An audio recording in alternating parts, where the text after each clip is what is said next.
The night they moved into the new house, everything felt strangely calm.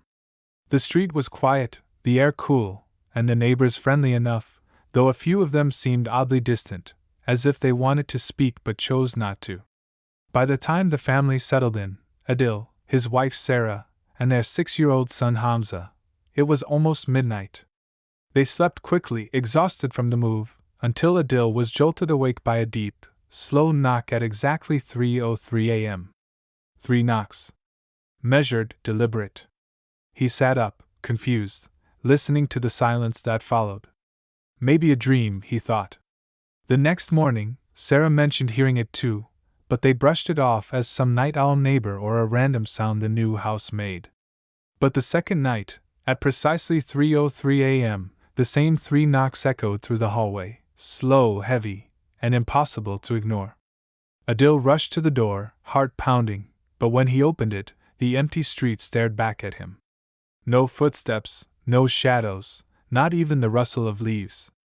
On the third night, the knocks came again, louder this time, and Hamza walked into their room with sleepy eyes saying, "He's waiting outside again, Baba."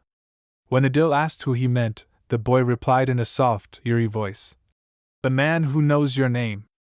A chill spread through Adil's spine, but before he could question Hamza, he heard something even more unsettling, Sarah, pale and trembling, whispering that the knocking didn't sound like it came from the door tonight, but from inside the walls of the house itself. The fourth night was when everything began to unravel. Adil stayed awake, sitting on the living room sofa with every light turned off, determined to catch whoever was behind this. The house was silent except for the faint hum of the refrigerator and Hamza's soft breathing from upstairs. Minutes felt like hours as he stared at the front door, waiting. At exactly 3:03 a.m., the knocks came again, 3 slow, thunderous blows that shook the wood. But this time, something was different. The knocks echoed not only from the front door but also from somewhere deeper in the house, as if another set of identical knocks answered back from the hallway walls. Adil's skin crawled.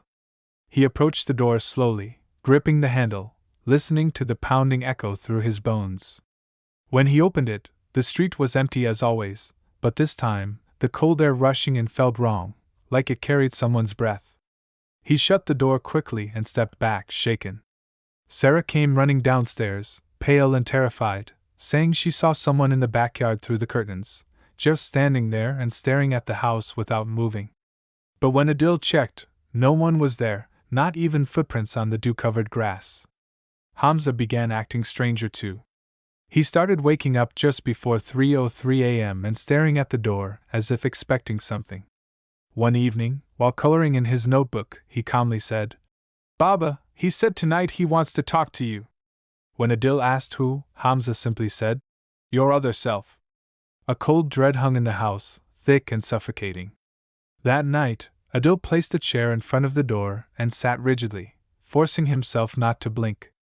When 3:03 a.m. came, the knocks didn't come from the door this time.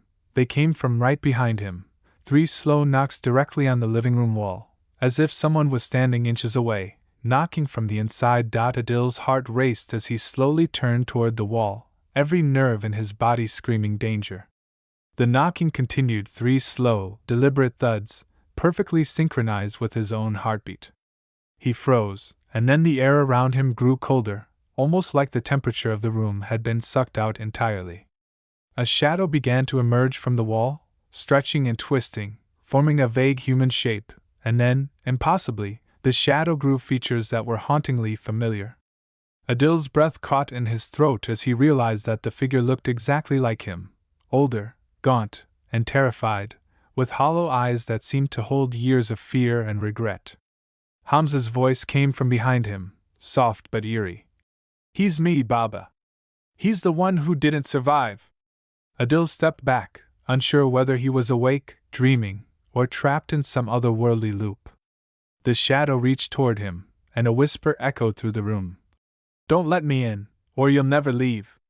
Panic surged as Adil tried to run, but the walls seemed to stretch and twist, trapping him in a hallway that had never existed before. The knocking stopped for a heartbeat, and in that silence, the shadow spoke again. "It's already too late."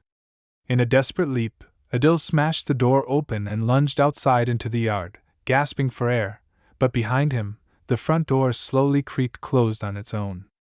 When he turned to look, the shadow was gone, but Hamza whispered, almost smiling, "He's waiting for you again, Baba. Every night."